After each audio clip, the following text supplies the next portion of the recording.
It was not the kind of life Mirabel had planned for herself. She had planned for something steady, something that would make her mother proud, a real job, a position with a name tag and a schedule and perhaps, if things went well, benefits.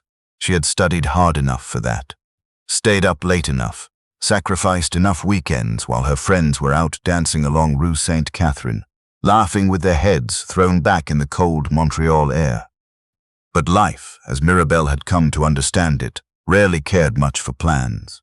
At 26, she was working as a cleaning attendant at the Meridian Conference Center in downtown Montreal, the kind of place where important people in expensive suits walked past her without seeing her. She wore a gray uniform that was one size too large. She pushed a cart that squeaked on the left wheel, no matter how many times she asked for it to be fixed. And every morning, she arrived before the sun and stayed long after it set, because the overtime pay was the only thing that kept her and her mother, Mama Georgette, from falling behind on rent. It was not the job she had dreamed of, but it was the job she had. Mirabel was the kind of woman who noticed things others did not. She noticed when the flowers in the lobby needed water. She noticed when an elderly guest was struggling to read the conference schedule, posted on the wall, and quietly pointed him in the right direction, without being asked. She noticed the security guard on the night shift, who never had enough change for the vending machine, and had started leaving a loonie on top of the machine every few days, without signing her name to it. Her supervisor, Mr. Fontaine, had made it clear on her first day that cleaning staff were not to engage with guests beyond a polite nod. "You are here to maintain the space," he had told her, looking just past her shoulder as he spoke, not to interact with it. She had nodded and said, "Yes, sir," and then gone on being exactly who she was, because some things could not be trained out of a person. It was a Thursday in late October when everything changed. Mirabel was restocking the supply closet at the end of the east corridor when she heard it, a sound that did not belong, a short, sharp knock, like something hitting the floor. Then silence. Then a low, labored breathing that seemed to fill the whole hallway. She came around the corner, slowly, cart in hand, and found a man slumped against the wall, near the emergency stairwell. He was older, perhaps 60, in a dark suit that had been pressed that morning. His collar was pulled open at the throat, and his face was a color that stopped Mirabel's heart for a moment. He was conscious, but barely. She looked down the corridor in both directions, empty. The nearest conference session was on the floor above, and the sound of voices and polite laughter drifted down from there, completely unaware. Mirabel stood with her hand on her cart and thought, "If I go to find someone, how long will that take? What happens to him in the meantime?" She did not think past that. She knelt beside him. "Sir, can you hear me?" Her voice came out steady, which surprised her. "I need you to look at me." His eyes found her face. There was something frightened in them, and something else, a kind of gratitude for not being alone in that moment. "I'm going to help you," she said, and she meant it the way people rarely mean things. She called 911 from her phone, gave the address and the corridor number, and the man's approximate age. And, while she waited, she loosened his collar further, spoke to him in low, even sentences, told him to breathe slowly, told him the ambulance was coming. She held his hand because it was shaking, and because no one should lie on a corridor floor frightened and alone. The paramedics arrived within 7 minutes. By then, a small cluster of conference staff had gathered at the end of the hall, watching. One of them, Mirabel would later learn, had gone to find Mr. Fontaine. He came the next morning before her shift started. Mr. Fontaine had the kind of face that never quite committed to an expression, and today it was doing something tight and disappointed that Mirabel had not seen before. He asked her to follow him to his office. She followed. "I received a complaint," he said before she had sat down, "from the Meridian's events director. Apparently, a cleaning attendant was seen on her knees in the east corridor handling a guest, making phone calls on her personal device during working hours, drawing attention." Mirabel looked at him. The man was having a cardiac event. "There are protocols," Mr. Fontaine said. "There is a front desk. There is a medical liaison contracted to this building. It is not your responsibility to." "He was alone," she said, "and I was there." Mr. Fontaine's jaw tightened. "You created a liability situation for this center." Your conduct was unprofessional and it went against your terms of employment. He slid a letter across the desk. We're letting you go, effective today. You'll be paid for this week. Mirabel sat with that for a moment. She thought about the man's face, the color of it, the way his hand had shaken in hers. She took the letter. She stood up. She said, I would do it again, and she walked out. She did not cry until she reached the street. The weeks that followed were the kind that leave a mark on a person. Not a scar, exactly, more like a waterline. The evidence of how high things got before they receded. Mirabel told her mother that evening. Mama Georgette sat across the kitchen table and listened with her hands folded in her lap, the way she always sat when she was trying not to show how frightened she was. When Mirabel finished, Mama Georgette was quiet for a long time. You did the right thing, she said finally. Right things don't pay rent, Mirabel said. No, her mother agreed. They don't. But you still did it. Mirabel applied everywhere she could think of. Hotels, office buildings, the school board, a hospital, which turned out to be a painful irony. She took 2 interviews that went well until they checked references and Mr. Fontaine's assessment, politely worded, professionally devastating, made its way through. She took a part-time position at a laundromat on Rue Wellington for 3 weeks, until the owner's son came back from a gap year and needed the hours. She looked at her savings account one night in November and understood, with a clarity that was almost peaceful, that she had maybe 6 weeks before things became genuinely dire. She did not tell Mama Georgette about the 6 weeks. She started waking up earlier than she needed to, just to have the quiet of the apartment before the worry set in. She drank her coffee by the window and watched the street below and thought about what she could do differently. She was not a person given to self-pity. Mama Georgette had not raised her for that. But there were mornings when she sat there and felt the particular loneliness of being someone who had done the right thing and been punished for it. And she did not know what to do with that feeling except let it sit there until it got smaller. Some mornings it got smaller. Some mornings it did not. She started leaving the apartment every day, at the same time she used to leave for work, because staying home made the walls feel closer. She walked.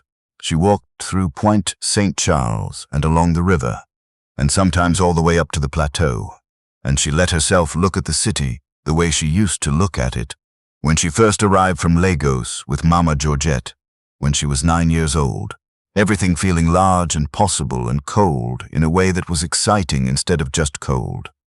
She tried to hold on to that feeling. It was harder than it used to be. It was on one of those walks, on a grey Wednesday in early December, that she saw the posting in the window of a small office on Rue Notre Dame, administrative assistant, part-time for a property management company called Baraka Holdings. No experience required. Apply within. Mirabel stood on the sidewalk in her coat that was 1 season too light for the weather and looked at the posting for a full minute. Then she went inside. The receptionist was a woman named Claudine, who had the brisk, kind efficiency of someone who had been doing her job for 20 years and had decided to be pleasant about it.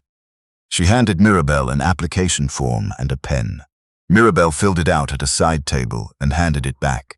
Claudine said they would be in touch. Mirabel did not expect much. She had stopped expecting much. But on Friday, Claudine called and asked if she could come in Monday morning to meet with the director of operations. The office was modest for what it represented. Mirabel would understand that later, that Baraka Holdings was the kind of company that did not need to advertise itself, the kind that occupied 3 quiet floors of a Rue Peel building and managed more real estate than most people would ever know about. The lobby had good art and good light, and the particular kind of hush that comes from expensive soundproofing. The director of operations, a woman named Sylvie Tremblay, interviewed Mirabel for 40 minutes. It was the most thorough interview Mirabel had ever done. Questions about her approach to problems, how she managed stress, what she did when she made a mistake. Mirabel answered honestly, which she knew could go either way. At the end, Sylvie leaned back in her chair and said, "I want to be transparent with you. This role was created specifically because our director asked for it. He saw your application and asked that we bring you in."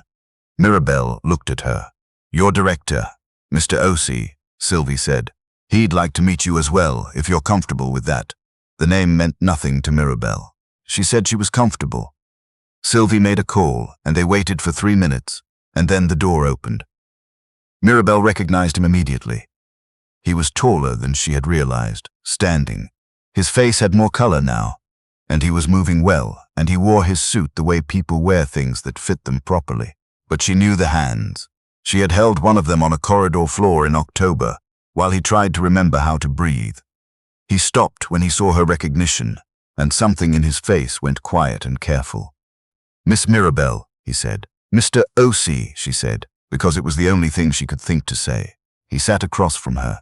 He did not perform the moment. He was not the kind of man who performed things. He said, "I've been looking for you since November." It took some time because no one at the Meridian seemed particularly interested in telling me your name. Mirabel felt something move in her chest. "I was let go," she said. "I know," he said. "I found that out too." He was quiet for a moment. "I want to tell you something, and I'm not going to make it longer than it needs to be. I had a cardiac event on October 23rd in the East Corridor of the Meridian Conference Center, and you were the only person who stopped. You stayed with me until the ambulance came, and you spoke to me like I was a person who mattered. I remember every word you said. The room was very quiet.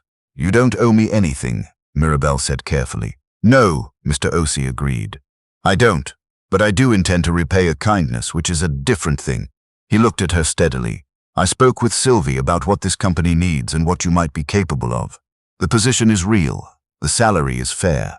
But I also want to be clear that if you take it, it's because you're the right person for it, not as a transaction. Do you understand the difference?" Mirabel understood the difference. She had spent her whole life understanding the difference between things that were given and things that were earned, and she had a feeling that this man understood it too. "Can I ask what happened to you?" she said. "Afterwards. Medically. A valve issue," Mr. O.C. said. "They caught it in time. I had surgery in November.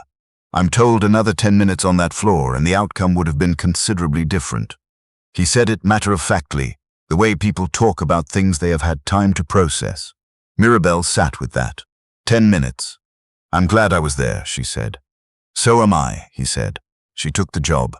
She would like to say she deliberated carefully, weighed her options, made a measured decision. But the truth was she said yes before she had finished the thought, and she did not regret it. The first weeks were hard in the way new things are hard. There was a great deal to learn, and Mirabel had never worked in an office before, and she made mistakes, which she was careful to acknowledge and correct rather than conceal. Sylvie was an exacting manager, and a fair one. The work was detailed and required the kind of careful attention that turned out to suit Mirabel very well. She was good at noticing things, and she was good at follow-through, and she was, above all, reliable, and reliability, she found, was rare enough in any workplace to be noticed. Mr. O.C. was rarely in the office. When he was, he treated her the same way he treated everyone, with a kind of attentive directness that she came to understand was simply how he operated. He did not hover over her progress or make her feel watched. He had extended the opportunity, and he trusted her to do something with it, which was the most respectful thing he could have done. In March, Sylvie gave her a file to manage independently, a lease renegotiation for a commercial property in Verdun. It was more responsibility than Mirabel had expected so soon. She stayed late 3 evenings that week, and came home to Mama Georgette's reheated soup at 9 o'clock and felt, for the first time in a very long time, like she was working towards something. "You look different," Mama Georgette told her one of those evenings, watching her eat. "I feel different," Mirabel said. "Different how?" Mirabel thought about it. "Like I'm somewhere I'm supposed to be." Mama Georgette nodded slowly. She had the look she got when she was deciding not to say something emotional out loud. She picked up Mirabel's empty bowl and took it to the sink and said, over the sound of the water, "I told you." "You told me what?" "That you did the right thing." The Verdun file resolved well. Sylvie mentioned it to Mr. O.C., who sent Mirabel a brief email that said only, "Good work." She saved it, which she felt slightly embarrassed about, and then decided she did not need to feel embarrassed, because it was the first professional acknowledgement she had received in a long time, and it mattered. In April, Sylvie offered her a full-time contract. Mirabel accepted it on a Tuesday afternoon, and then walked to the river after work, the way she used to walk when things were hard.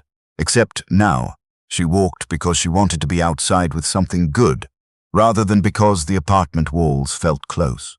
She called Mama Georgette from the riverbank, watching the St. Lawrence in the early spring light, still gray at the edges but starting to open up. "Full time," she said.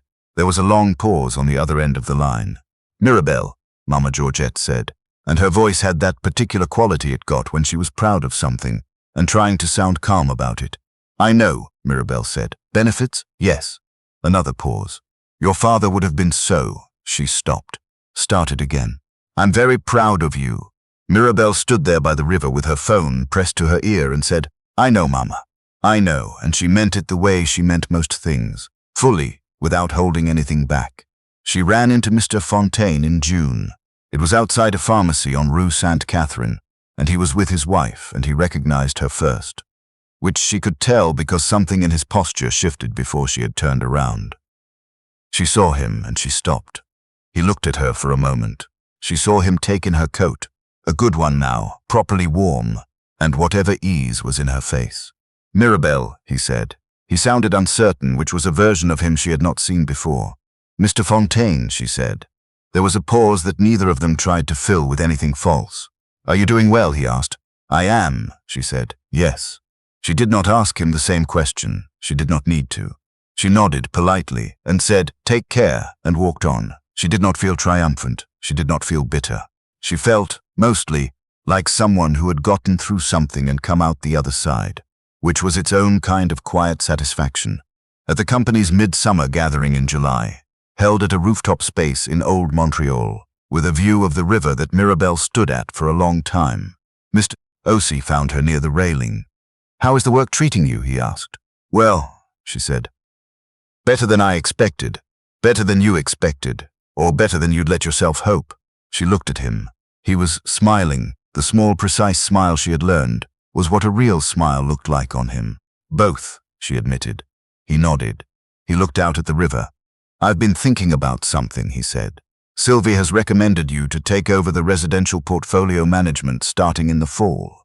It's a larger role, more responsibility. I wanted to ask you directly whether it's something you want." Mirabel thought about the grey uniform and the squeaking cart. She thought about the man on the corridor floor and the sound of his breathing and the 7 minutes she had waited for the ambulance. She thought about Mama Georgette at the kitchen table with her hands folded, trying not to show how frightened she was. "Yes," she said, "it's something I want." "Good," Mr. Ossie said. He straightened and set down his glass. "I should tell you, the title comes with a salary adjustment as well. Sylvie will send the details." He started to move back toward the other guests. "Mr. Ossie," she said. He turned. "Thank you," she said, "not for the job, for coming to find me." He was quiet for a moment.